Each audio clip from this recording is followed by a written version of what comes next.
My self engineer S Vinayaka और YouTube पे एक छोटा सा चैनल है ओपीएल कोटा।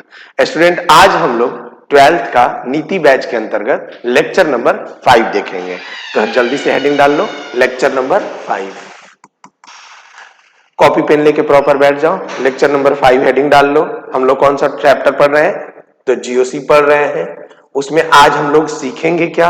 आज बहुत इंपॉर्टेंट टॉपिक सीखेंगे जिसका नाम है हाइपर कंजुगेशन और इंडक्टिव इफेक्ट। तो पहले हम लोग हेडिंग डालेंगे हाइपर कंजुगेशन। हाइपर कंजुगेशन, तुमको पता है हाइपर कंजुगेशन इफेक्ट बहुत इंपॉर्टेंट होता है। ऑर्गेनिक केमिस्ट्री में ये कहीं भी लग जाता है। और सबसे बड़ी बात क्या है कि ये जिस समय लगता है उस समय अगर कोई बच्चा थोड़ा सा लापरवाही करेगा तो हाइपर कंजुगेशन को समझ नहीं पाएगा। तो प्रॉपर हेडिंग डाल लेते हैं, lecture number 5 GOC chapter hyper conjugation. और ध्यान से पूरी बात सुनो, हाइपर कंजुगेशन होता क्या है, ठीक है। सबसे पहला पॉइंट, हाइपर कंजुगेशन का नाम नॉन रेजोनेंस भी होता है। तो तुम हाइपर कंजुगेशन के बगल में चाहो तो नॉन रेजोनेंस लिख सकते हो, ठीक है। क्यों नॉन रेजोनेंस कहा जाता है? क्योंकि ये रेजोनेंस ऑफ सिग्मा बॉन्ड है। ये किसका रेजोनेंस है? सिग्मा बॉन्ड का। अगर कोई सिग्मा बॉन्ड है उसका रेजोनेंस होता है, इसलिए इसको नॉन रेजोनेंस या हाइपर कंजुगेशन कहते हैं। रेजोनेंस किसका होता है? पाई बॉन्ड का। लेकिन ये सिग्मा बॉन्ड हो रहा है इसलिए नाम क्या पड़ गया? Non resonance. क्लियर है? पहचानने का पहले तरीका समझो। कोई भी मॉलिक्यूल दे दे, कोई भी मॉलिक्यूल, उस मॉलिक्यूल में तुमको अल्फा हाइड्रोजन खोजना है। जैसे मान लो हम कह रहे हैं कि ये एक मॉलिक्यूल है CH4, तो इसमें अल्फा हाइड्रोजन नहीं डिसाइड कर पाएंगे, क्योंकि अल्फा का मतलब होता है रेफरेंस फ्रेम के रिस्पेक्ट में पहला कार्बन। जिसे हम लोग आम लाइफ में क्या बोलते हैं, मान लो अगर कोई, हम यहां खड़े हैं तो हम रेफरेंस हुए, मेरे रिस्पेक्ट में अगर कोई आदमी खड़ा है तो पहला, उसके बाद दूसरा, उसके बाद तीसरा। उसी को बोल सकते हो अल्फा बीटा गामा। तो अल्फा बीटा गामा एक रेफरेंस फ्रेम के रिस्पेक्ट में पहला दूसरा तीसरा कार्बन होता है। जैसे कि मान लो हम यहीं पर CH3 और CH2 लिख दें। अब तुम बताओ ये रेफरेंस फ्रेम हो जाएगा? अगर ये रेफरेंस फ्रेम है तो इससे लगा हुआ कार्बन ये पहला कार्बन हो गया, और इस कार्बन का नाम क्या हो जाएगा? Alpha carbon.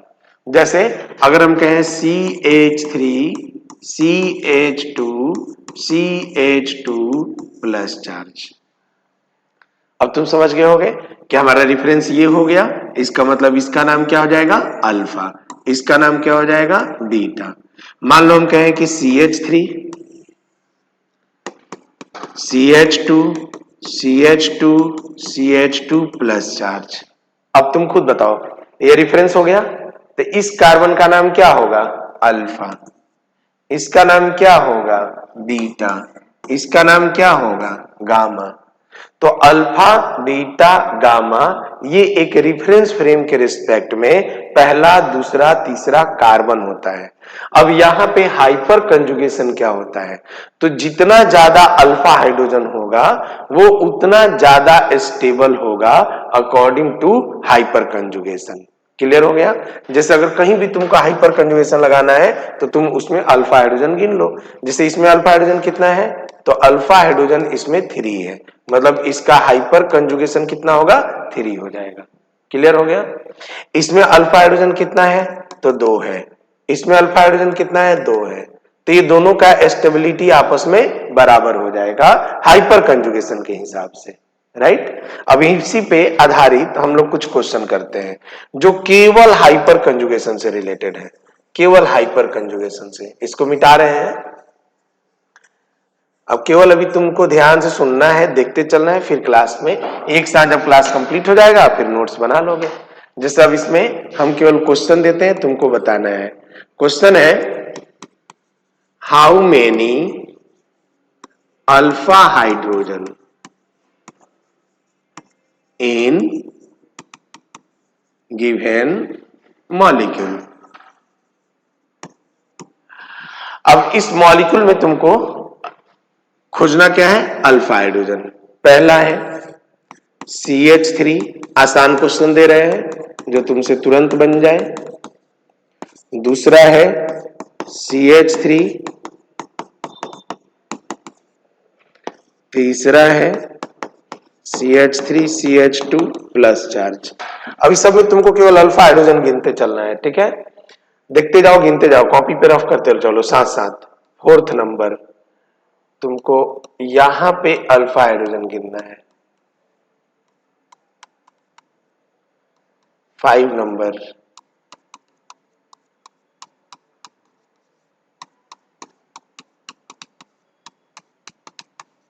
यहां पे अल्फा हाइड्रोजन गिनना है। 6 नंबर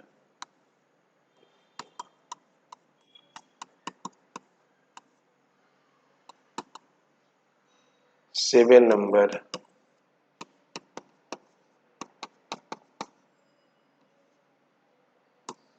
8 नंबर।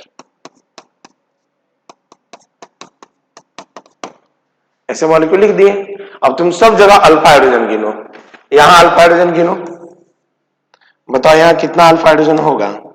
तो देखो ये रिफरेंस हो गया, इसके रेस्पेक्ट में 1 2 3, तो अल्फा कार्बन हो गया 3 और अल्फा हाइड्रोजन हो गया 3 6 और 3 9, तो अल्फा हाइड्रोजन हो गए 9।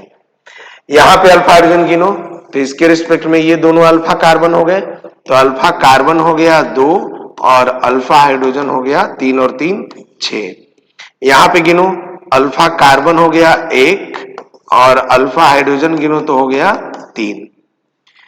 यहां पे गिनो तो अल्फा कार्बन हो गया तुम्हारा 1 2 3 और अल्फा हाइड्रोजन हो गया तुम्हारा 3 2 5 2 7, 7 अल्फा हाइड्रोजन है, ठीक है? यहां गिनो, ये देखो रिफरेंस फ्रेम है। अब इन सब के रिस्पेक्ट में यहां पे रेफरेंस फ्रेम बदल जाएगा। यहां रेफरेंस फ्रेम क्यों बदल जाएगा? तो देखो, जैसे मान लो हम ये कह रहे हैं कि ये दोनों कार्बन के बीच में सिग्मा बॉन्ड है और पाई बॉन्ड है, राइट? तो इस कार्बन से 2 कार्बन लगे हुए हैं और इस कार्बन से भी 2 कार्बन लगे हुए हैं, तो अगर पाई बॉन्ड है तो वैसे केस में ये दोनों ही रिफरेंस हो जाएंगे, ये भी रिफरेंस होगा और ये भी रिफरेंस हो जाएगा। तो अगर ये रिफरेंस लोगे तो ये दोनों अल्फा होगा, अगर ये रिफरेंस लोगे तो ये दोनों अल्फा हो जाएगा, राइट? तो बताओ यहाँ पे टोटल अल्फा कार्बन कितना बोलोगे? तो कहोगे 1 2 3 4, अल्फा कार्बन हो गया 4। अल्फा हाइड्रोजन बताओ, तो 3 6 9 12, टोटल 12 अल्फा हाइड्रोजन हो गए। ऐसे तो तुमको रिफरेंस फ्रेम जानना ज्यादा जरूरी है। जैसे अगर यहां बात करें तो तुम खुद बताओ, ये दोनों अल्फा कार्बन हो गए, कितना हो जाएगा अल्फा कार्बन? 2। अल्फा हाइड्रोजन कितना लिखोगे? 6। यहां देखो ये रिफरेंस हो गया, देख रहे हो रिफरेंस क्या बोल रहे हैं? रिफरेंस फ्रेम जो अलग दिखे मॉलिक्यूल्स में, प्लस चार्ज हो, फ्री रेडिकल हो या लोन पेयर, लोन पेयर के बारे में बात करना ठीक नहीं रहेगा, उसके बाद तुम्हारा पाई बॉन्ड हो ना, ये सब रिफरेंस फ्रेम में काउंट होंगे। निगेटिव चार्ज पे बात नहीं करेंगे, वो तुमको अभी बताएंगे क्यों। यहां आ जाओ, यहां पे अगर देखोगे तो अल्फा कार्बन 1 अल्फा हाइड्रोजन 3, यहां बात करो अल्फा कार्बन 0 तो अल्फा हाइड्रोजन 0, मतलब इसके पास 0 अल्फा हाइड्रोजन है। अब मान लो हम कहें कि 5 ज्यादा स्टेबल है कि 8, जल्दी 5 और 8 में ज्यादा स्टेबल कौन है? 5, क्योंकि इसके पास अल्फा हाइड्रोजन ज्यादा है। ये सब देखो प्लस चार्ज वाले हैं, पूछा जाए इसमें सबसे ज्यादा स्टेबल कौन होगा? तो देखो यहाँ अल्फा हाइड्रोजन 7 है, यहाँ अल्फा हाइड्रोजन 3 है, मतलब 4 इज मोर स्टेबल देन 3। अगर तुम देखोगे 1 में अल्फा हाइड्रोजन 9 है तो 1 is more stable then 4। Clear है? तो अल्फा हाइड्रोजन कहीं भी निकालोगे और उसका स्टेबिलिटी चेक कर लोगे, जितना ज्यादा अल्फा हाइड्रोजन उतना ज्यादा stable according to hyperconjugation. तुमको बस इतना ही माइंड में रखना है, किताब में अननेसेसरी इसके बारे में बहुत कुछ दिया है, तुमको उस पर बहुत दिमाग लगाने का जरूरत नहीं है। अब देखो कि हाइपर कंजुगेशन होता कैसे है। अगर कभी भी हमको हाइपर कंजुगेशन करवाना है तो हम कैसे करवाते हैं? तो ये तुम्हारे काम का प्रॉपर तरीके से नहीं है, क्योंकि अल्फा हाइड्रोजन गिन लोगे तुम्हारा काम हो जाएगा, लेकिन इसलिए हम लोग इसको समझ लेते हैं ताकि कोई क्वेश्चन आए तो वहां पे हम अपने आप को समझा पाए, अपना क्वेश्चन को एक्सप्लेन कर पाए। जैसे मान लो हमारे पास यहाँ पे ऐसे मॉलिक्यूल लिखा हुआ है और इस पे 3 अल्फा हाइड्रोजन है, देखो ये हमारा रेफरेंस फ्रेम हो गया। इसके रिस्पेक्ट में इस कार्बन का नाम अल्फा, तो alpha hydrogen 1, alpha hydrogen 2, alpha hydrogen 3, 3 alpha hydrogen है। अब मेरी बात समझना, इसके पास टोटल इलेक्ट्रॉन कितना है? 2 2 4 2 6 इलेक्ट्रॉन है, राइट। इसको ऑक्टेट पूरा करना है। अगर तुम यहां देखोगे तो इसके पास 3 अल्फा हाइड्रोजन है। अब ये इसका स्टेबिलिटी कैसे पूरा करवाता है? तो ये जो इसका बॉन्ड है, ये वाला कार्बन और हाइड्रोजन का बॉन्ड, उस बॉन्ड को ये क्या करता है, थोड़े समय के लिए ऐसे शिफ्ट कर देता है। तो जब शिफ्ट करेगा तो इस हाइड्रोजन का बताओ लॉस हो जाएगा। तो यहां पे चार्ज क्या आएगा, देखो H C, इस पर प्लस चार्ज, यहां हाइड्रोजन 2 कार्बन और इस पर आ गया है प्लस चार्ज। क्लियर? प्लस नहीं, सॉरी प्लस नहीं, ये वाला जो बॉन्ड है, ये बॉन्ड यहां पे ऐसे शिफ्ट हो गया है ऐसे। क्लियर? अब तुम बताओ, इसका ऑक्टेट पूरा हो गया, देख लो। लेकिन इसमें प्रॉब्लम क्या हुआ, ये जो हाइड्रोजन है इसका ऑक्टेट डिस्टर्ब हो गया। अब ये हाइड्रोजन बाहर जाने लगा कि भाई हम खाली हो गए, हमको निकलने दो। जैसे ही निकलने की बारी आएगी, उसके पहले ही ये वाला बॉन्ड उठा करके क्या कर देगा, फिर वापस रख देगा। यहाँ पे वापस रखेगा तो फिर बताओ यही वाला स्ट्रक्चर बन जाएगा। क्लियर? तो तुम ये देख रहे होगे हाइपर कंजुगेशन में सबसे इंपॉर्टेंट बात कि पहले ये बॉन्ड यहां से उठ करके यहां आया, अब फिर ये बॉन्ड वापस यहीं पे चला आया। इसी तरीके से इसका हाइपर कंजुगेशन करा सकते हो, इसी तरह से इसका हाइपर कंजुगेशन। तो टोटल कितना बार यहां पे हाइपर कंजुगेशन होगा? 3 बार। मतलब एक एक करके तीनों हाइड्रोजन आएगा और थोड़े थोड़े समय के लिए इसको स्टेबल करके चला जाएगा। इसीलिए हम ये कह सकते हैं यहां पे कि टोटल हाइपर कंजुगेशन कितना बार लग रहा है? 3 बार। ये रेजोनेंस कौन कर रहा है? Sigma bond. तो सिग्मा बॉन्ड यहां रेजोनेंस में पार्टिसिपेट कर रहा है, राइट। अब जितना ज्यादा अल्फा हाइड्रोजन रहेगा, वो सब एक एक करके यहां बॉन्ड बनाते जाएंगे और इसको स्टेबल करते जाएंगे। तो more alpha hydrogen more stable, right. यहां पे एक केवल खासियत क्या है, जो हम लोगों को एसवी कंसेप्ट पर देकर के लिख लेना चाहिए कि हाइपर कंजुगेशन इफेक्ट,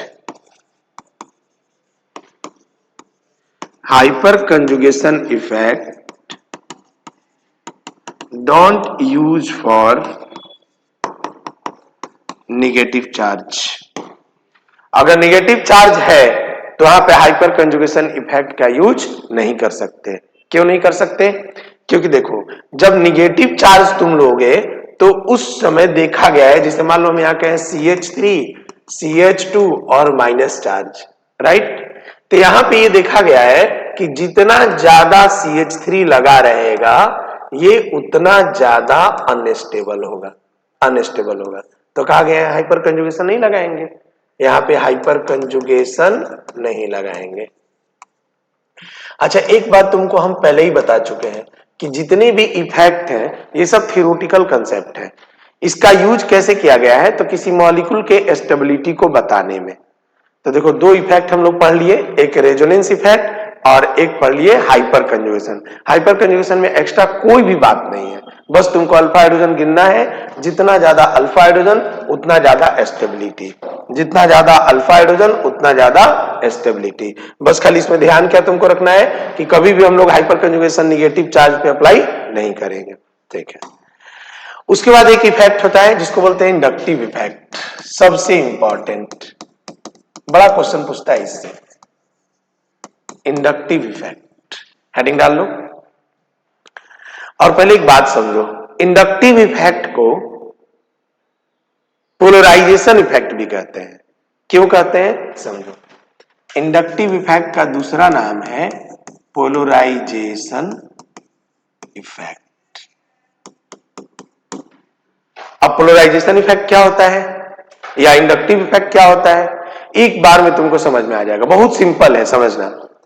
जैसे मान लो हम ये कहें कि 2 लोग हैं, A और B। 2 लोग हैं, A और B, ठीक है। और इन दोनों लोगों में बिजनेस करना चाहते हैं। दोनों लोग क्या करना चाहते हैं, बिजनेस करना चाहते हैं। और दोनों लोग इक्वल पूंजी मिला है, दोनों लोग 50-50 लाख रुपए मिला करके और अपना बिजनेस शुरू कर दिए। प्रॉफिट होने लगा, ऑब्वियसली दोनों लोग आधा आधा बांटेंगे।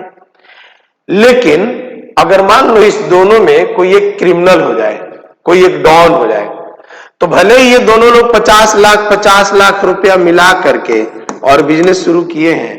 अब मान लो हम करें कि बी डॉन है, बी क्या है, डॉन है।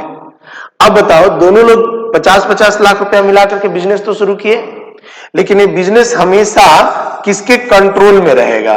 तो कहोगे सर बी के। क्यों? क्योंकि बी पावरफुल है, डॉन है, पता चला ज्यादा है, टेकिया मार करके छीन लिया। तो इसलिए इसमें करेंगे क्या कि अगर कभी भी हम लोग बिजनेस करते हैं तो कोशिश करते हैं कि अपने पैरेलल वाले में करें।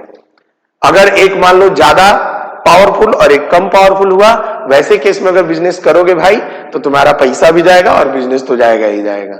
यही हाल कार्बन का होता है। अगर मान लो हम कहें कि कार्बन एटम है और कार्बन एटम बॉन्ड बनाया है फ्लोरीन से, अब तुम बताओ इन दोनों में किसका इलेक्ट्रोनिगेटिविटी पावर ज्यादा होगा? फ्लोरीन का।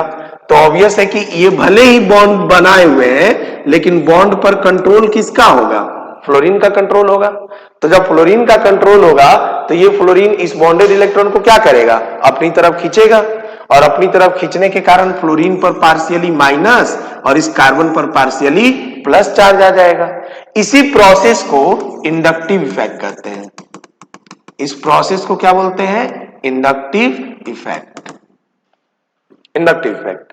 जैसे हम कह रहे हैं कार्बन कार्बन, दोनों सेम पावर वाले हो गए। अब दोनों सेम पावर वाले हो गए तो तुम खुद बताओ दोनों में से कौन ज्यादा खींचेगा? कोई नहीं। तो जब ज्यादा कोई नहीं खींचेगा तो हम यहां इंडक्टिव का बात नहीं करेंगे। अब तुम बताओ जब दोनों का पावर बराबर है तो इस बॉन्ड का नाम क्या हो जाएगा? Non polar. जब दोनों में किसी एक का पावर ज्यादा है तो इसका नाम क्या हो जाएगा? पोलर। ठीक है। तो देखो बॉन्ड दो तरह का होगा, एक होगा पोलर और एक होगा नॉन पोलर। नॉन पोलर मतलब दोनों एटम सेम है, और पोलर का मतलब किसी एक का पावर ज्यादा है। जिसका पावर ज्यादा होगा इलेक्ट्रॉन खींचेगा, जिसका पावर कम होगा वो इलेक्ट्रॉन देगा उसको। अब इसी बात को तुम ऐसे समझ सकते हो। एक बहुत अच्छा स्टोरी है कि एक साधु थे जिनका नाम था बाबा भारती। क्या नाम था? बाबा भारती। उनके पास बहुत सुंदर घोड़ा था। तो एक उस एरिया का जो बहुत बड़ा डॉन था वो देख लिया इनके पास बहुत अच्छा घोड़ा है। वो क्या किया, बोला कि महात्मा जी ये घोड़ा हमको दे दीजिए, ये तो मेरे पास होना चाहिए। साधु जी देखे कि ये तो है डॉन, ये तो हमसे घोड़ा छीन लेगा, तो दिमाग लगा दिए। बोले कि ठीक है हम ये घोड़ा तुमको दे रहे हैं, लेकिन कहीं पे ये मत बोलना कि तुम हमसे छीने हो, हर जगह बोला मैंने तुमको दिया है। तो अब डाकू जहां जाए वहां पे बोले कि ये घोड़ा हमको महात्मा जी दिए हैं, तो सब लोग हंसने लगे, क्योंकि डाकू को कोई देता है वो तो छीन लेता है। और महात्मा जी से कोई पूछे तो ये बोले कि भाई वो हमारे पास आए थे, हमने उनको दान दे दिया। 2 दिन 4 दिन 5 दिन इतने सारे लोग हंसने लगे उस डाकू पे कि उसको ये समझ में आ गया कि हम डाकू हैं, हम कोई चीज मांग के नहीं ले सकते, छीन के ले सकते हैं। और उनका जाकर के घोड़ा वापस कर दिया। तो यहां पे महात्मा जी दिमाग लगाए। वही चीज सेम ये एटम दिमाग लगाता है। देखो इंडक्टिव इफेक्ट अगर समझना है तो केवल तुम एक चीज से इसको बहुत अच्छे तरीके से समझ सकते हो। क्या समझ सकते हो? देखो जैसे मान लो हम कह रहे हैं कोई भी 2 एटम लाओ, कोई भी 2 एटम, कोई भी। जैसे मान लो हम कह रहे हैं कि तुम ले आओ नाइट्रोजन और ऑक्सीजन। बताओ दोनों का इलेक्ट्रोनिगेटिविटी अलग अलग है। किसका इलेक्ट्रोनिगेटिविटी ज्यादा है? ऑक्सीजन का। तो ऑक्सीजन पे कौन सा चार्ज? Partially minus. नाइट्रोजन पे कौन सा चार्ज? Partially plus. अब ऑक्सीजन इलेक्ट्रॉन खींच रहा है, ये वही डाकू है, तो इसलिए इसके कहोगे कि ये खींच लिया, तो ये कह रहा है कि हम माइनस आई इफेक्ट लगाए हैं, मतलब हम खींच रहे हैं। कार्बन नाइट्रोजन से पूछो तो ये कह रहा है कि हम तो इसको इलेक्ट्रॉन दे रहे हैं, क्योंकि यहां से जा रहा है तो इस पे पार्शियली प्लस आया, मतलब इलेक्ट्रॉन अपना दिया है उसको, तो इसके रिस्पेक्ट में कौन सा आई? Plus I effect. तो इंडक्टिव इफेक्ट का सबसे बड़ा खासियत है कि जहां भी माइनस आई लगेगा एक्चुअली वहां प्लस आई जरूर होगा। लेकिन होता क्या है कि पूरे ऑर्गेनिक केमिस्ट्री में हम लोग सबसे ज्यादा क्या पढ़ते हैं? कार्बन के बारे में पढ़ते हैं। कार्बन हर मॉलिक्यूल्स में प्रेजेंट होता है। तो जब कार्बन प्रेजेंट है तो कार्बन से जो ग्रुप लगा है उसका एक्टिविटी कार्बन पर क्या पड़ रहा है, यही डिसाइड करेगा कि प्लस आई है कि माइनस आई है। जैसे एग्जांपल, कार्बन से लगा है ऑक्सीजन, कौन सा इफेक्ट? माइनस आई। कार्बन से लगा है फ्लोरीन, माइनस आई। कार्बन से लगा है हाइड्रोजन, अब बताओ हाइड्रोजन का इलेक्ट्रोनिगेटिविटी कार्बन से कम होता है, तो ये क्या करेगा? इलेक्ट्रॉन दे देगा। इस पे कौन सा इफेक्ट? Plus I effect. अब तुम देखो, हम इन सबको बोल रहे हैं कि ये माइनस है, ये माइनस है, ये प्लस है। क्यों? क्योंकि हमारा रेफरेंस फ्रेम क्या चल रहा है? कार्बन चल रहा है। तो इंडक्टिव इफेक्ट के बारे में क्या कहा जाता है कि कार्बन से अगर कोई ग्रुप लगा हो और वो ग्रुप इलेक्ट्रॉन को खींच रहा हो कार्बन से, तो उसको हम लोग बोलेंगे माइनस आई। कहोगे सर ऐसा खींचने वाले ग्रुप का एग्जाम्पल बताइए। तो एग्जाम्पल बहुत अच्छा होता है NR3+। हर किताब में लिखा हुआ है कि अगर NR3+ है तो बहुत ज्यादा इलेक्ट्रॉन को खींचता है। उसके बाद होता है SR2+, ये भी बहुत इलेक्ट्रॉन को खींचता है, तो माइनस आई। उसके बाद खींचता है NO2, उसके बाद CN। अब वो कैसे कैसे लिखते जा रहे हैं, CHO, उसके बाद होता है CO, fluorine, chlorine, bromine, iodine, ये सब इलेक्ट्रॉन खींचने वाले हैं। लेकिन इसके बारे में तुमको एक बात बताएंगे, चाहते तो हम किसी भी किताब को देख के ऑर्डर लिख देते हैं, लेकिन पता है इसका कोई भी ठोस प्रूफ नहीं है। इसीलिए एनसीईआरटी इस ऑर्डर को नहीं लिखा है। तुम एनसीईआरटी में ऑर्डर लिखा हुआ दिखा दो, नहीं लिखा हुआ है। तो अगर तुमको माइनस आई ग्रुप के बारे में समझना है तो केवल एक बात समझ सकते हो कि उसका इलेक्ट्रोनिगेटिविटी कार्बन से ज्यादा होना चाहिए।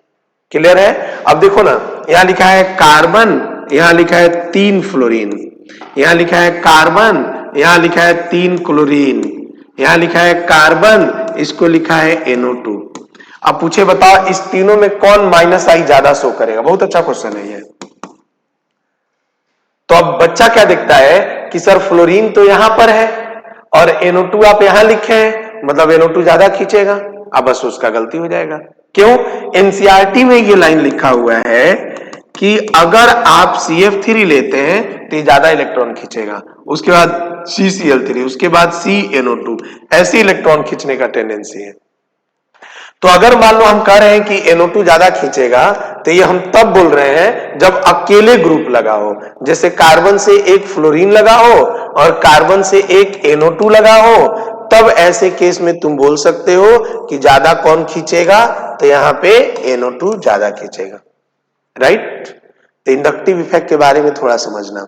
उसके बाद हम लोग बात करेंगे, इसको लिख लेना अभी, अब देख लो। इसके बाद हम लोग बात करेंगे प्लस आई इफेक्ट पर। जैसे हम अभी बोल रहे थे ना कि अगर कार्बन से हाइड्रोजन लगा है, तब कार्बन से हाइड्रोजन लगा है तो कार्बन को इलेक्ट्रॉन देने लगेगा। इस इफेक्ट को क्या बोलेंगे? प्लस आई बोलेंगे। तो अगर प्लस आई इफेक्ट लग रहा है तो वो कार्बन को इलेक्ट्रॉन देगा। अगर माइनस आई इफेक्ट लग रहा है तो वो कार्बन से इलेक्ट्रॉन खींचेगा। ठीक वैसे ही जैसे माइनस आर लग रहा था तो इलेक्ट्रॉन खींच रहा था, प्लस आर लग रहा था इलेक्ट्रॉन दे रहा था। तो अब हम लोग यहाँ पे क्या लिखेंगे? देखो, हम लोग यहाँ कहेंगे कि सबसे ज्यादा प्लस आई शो करने वाला ग्रुप बताइए, O- और एक CH3। तुमको बताएंगे कि CH3 प्लस आई क्यों शो करता है। समझना मेरी बात को, CH3 प्लस आई क्यों शो करता है? क्योंकि अगर तुम देखोगे तो Sp, Sp2, Sp3, सबसे ज्यादा इलेक्ट्रोनिगेटिविटी कौन है? Sp। उसके बाद कौन है? Sp2। राइट? अब यहां पे कितना सिंपल कंसेप्ट है समझना। हम कह रहे हैं CH3 और CH2 प्लस चार्ज है। राइट? अब CH2 का हाइब्रिडाइजेशन होगा Sp2, इसका हाइब्रिडाइजेशन होगा Sp3। किसका इलेक्ट्रोनिगेटिविटी ज्यादा? तो Sp2 का। ये इलेक्ट्रॉन को खींचेगा, तो जब ये खींच लिया तो तुम कह सकते हो ये इलेक्ट्रॉन दे दिया। दे दिया तो इस पे कौन सा चार्ज? Partially plus. इस पे कौन सा? Partially minus. बताओ, पार्शियली प्लस का मतलब कौन सा इफेक्ट? प्लस आई। यही बात हम लिखना चाह रहे हैं। तो अगर माइनस आई का बारी आए तो तुम ये सब ग्रुप समझ सकते हो। प्लस आई का बारी आए तो केवल O- एंड CH3। वैसे किसी भी एटम पे अगर निगेटिव चार्ज आ जाता है ना तो वो जनरली प्लस आई ही शो करता है। अभी देखो हम एक क्वेश्चन देख रहे थे कि नाइट्रोजन माइनस कौन सा इफेक्ट शो करेगा? माइनस आई, प्लस आई, बोथ, नन। बताओ क्या आंसर होगा?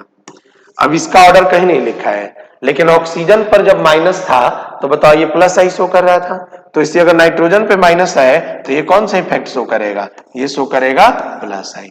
लिख लेना, बहुत इंपॉर्टेंट क्वेश्चन है। क्लियर? इंडक्टिव इफेक्ट का कुछ प्रॉपर्टी डिस्कस कर लेते हैं। लिखो, property of inductive effect.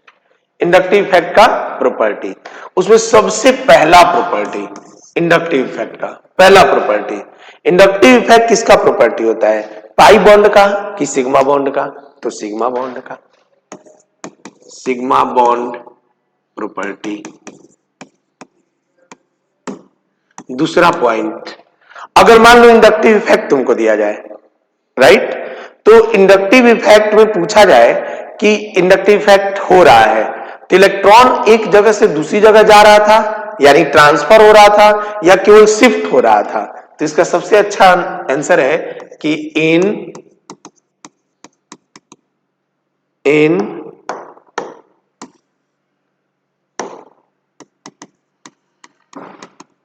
Inductive effect electron shift होता है, इसमें ट्रांसफर नहीं होता। तीसरा पॉइंट जो सबसे इंपॉर्टेंट है कि इंडक्टिव इफेक्ट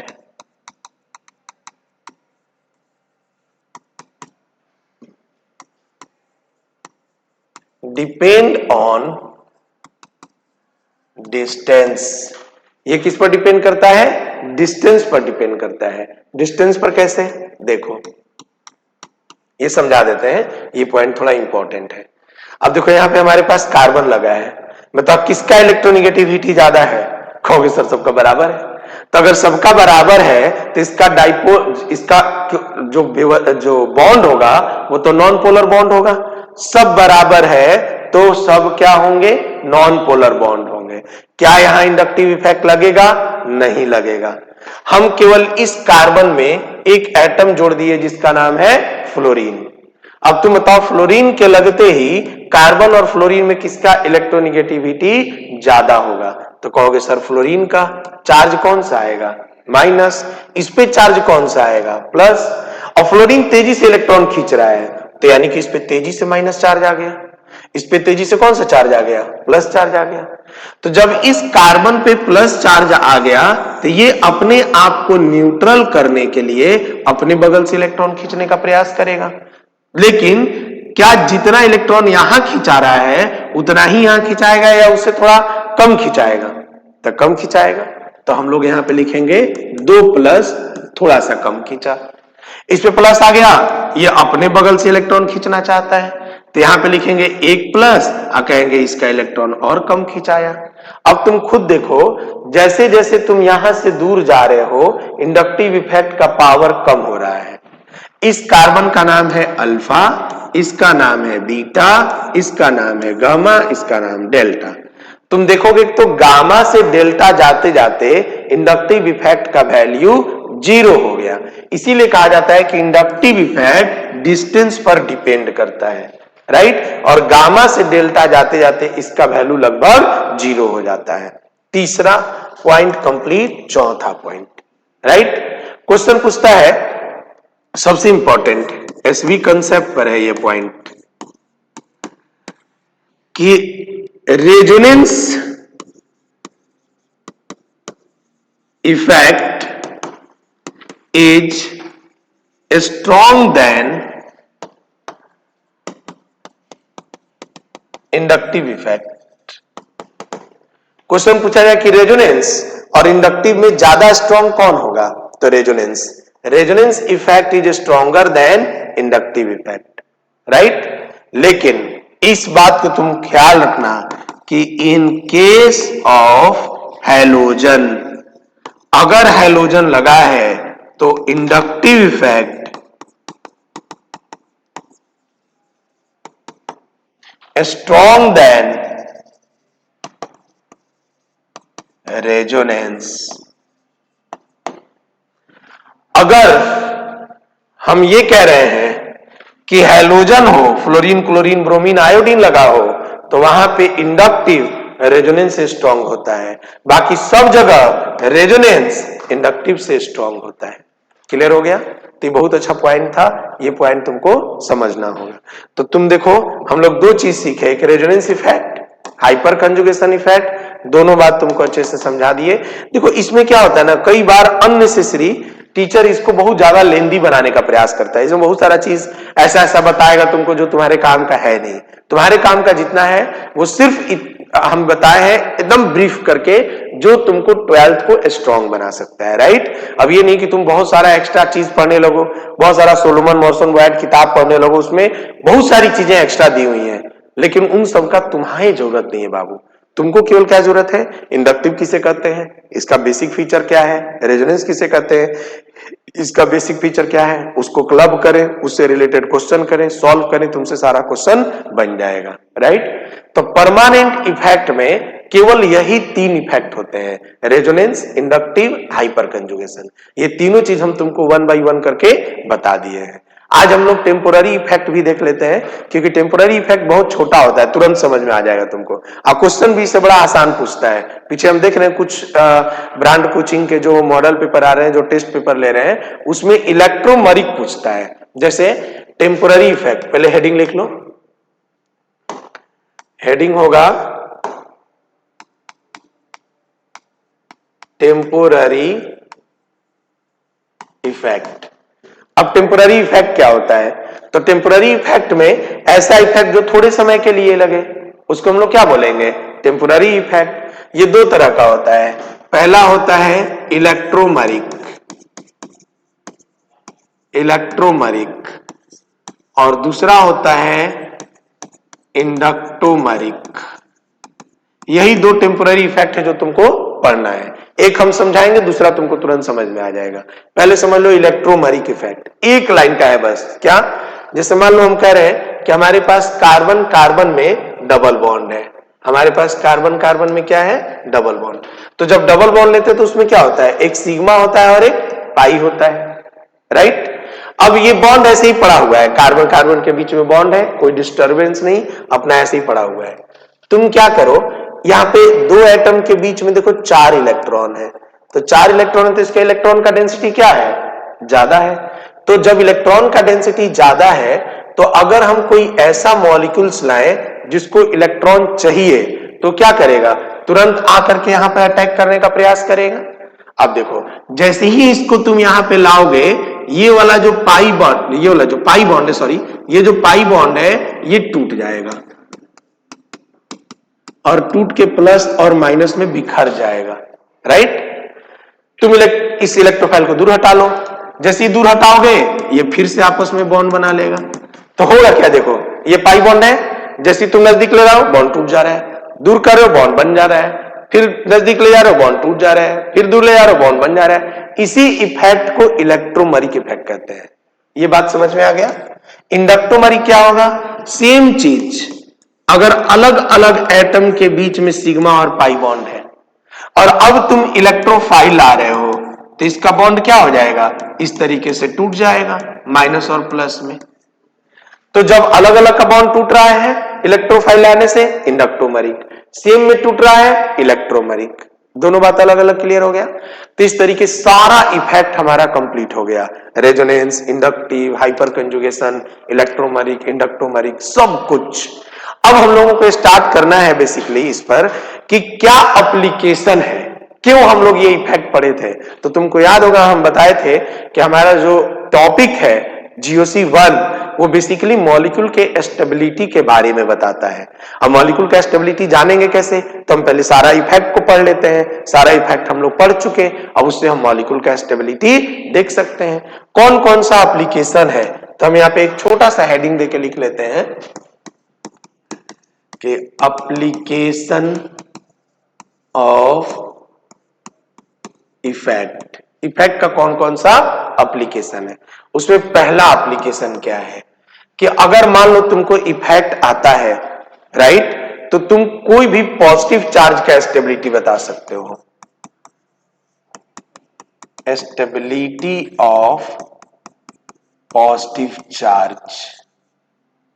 दूसरा क्या लिख सकते हो, स्टेबिलिटी ऑफ नेगेटिव चार्ज। तीसरा क्या लिख सकते हो, स्टेबिलिटी ऑफ फ्री रेडिकल। यही 3 चीज पूरे ऑर्गेनिक में तुमको मिलेगा, या तो तुमको पॉजिटिव चार्ज मिलेगा, या नेगेटिव चार्ज मिलेगा या फ्री रेडिकल मिलेगा। और इस तीनों का स्टेबिलिटी अगर तुम चाहो तो इफेक्ट से बता सकते हो, राइट। चौथा एप्लीकेशन जो और इंपॉर्टेंट है कि हम लोग बता सकते हैं एसिड कैरेक्टर ऑफ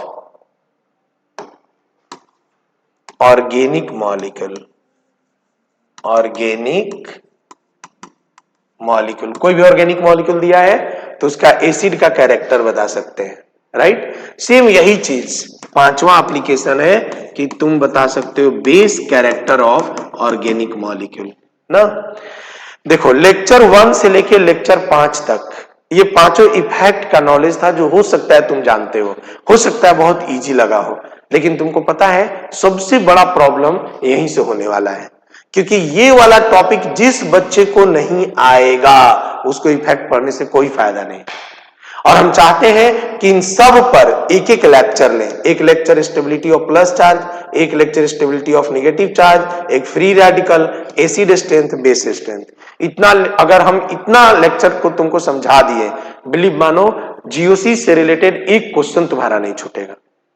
और इसमें हम क्या करेंगे, सबसे पहले स्टेबिलिटी ऑफ प्लस चार्ज बताना चाहेंगे, लेकिन फिर वही बात तुमसे हम बोलेंगे कि देखो प्लस चार्ज का स्टेबिलिटी तभी तुमसे क्लियर होगा जब तुमको सारा इफेक्ट आए, रेजोनेंस, इंडक्टिव, हाइपर कंजुगेशन, और सबसे बड़ी बात इनको एकदम फ्लुएंट में आए, देखो और बता दो कि यहां कौन सा इफेक्ट लग रहा है। तो हम चाहते हैं कि एक लेक्चर पूरा हमें तुम स्टेबिलिटी ऑफ कार्बोकेटायन के लिए दो ना। अगर आज के लेक्चर में इसको शुरू करेंगे तो ये कंप्लीट हो नहीं पाएगा, तो हम चाहते हैं कि अगला लेक्चर मतलब लेक्चर नंबर 6 पूरा स्टेबिलिटी ऑफ कार्बोकेटायन देखें, लेक्चर नंबर 7 पूरा स्टेबिलिटी ऑफ कार्बोएनायन देखें, इससे रिलेटेड हर क्वेश्चन करें, चाहे मेडिकल का, जेई का, जिस भी कॉम्पिटिटिव एग्जाम में ये क्वेश्चन आया इससे रिलेटेड वो सब के सब हम बना लें, ठीक है। तो तैयारी करते रहो, और प्लीज लेक्चर नंबर 6 देखने के पहले लेक्चर नंबर 1 से लेकर के लेक्चर नंबर 5 तक सिस्टमैटिकली एक बार अच्छे से रिवाइज कर लो ना। पढ़ाई करते रहो। Thank you.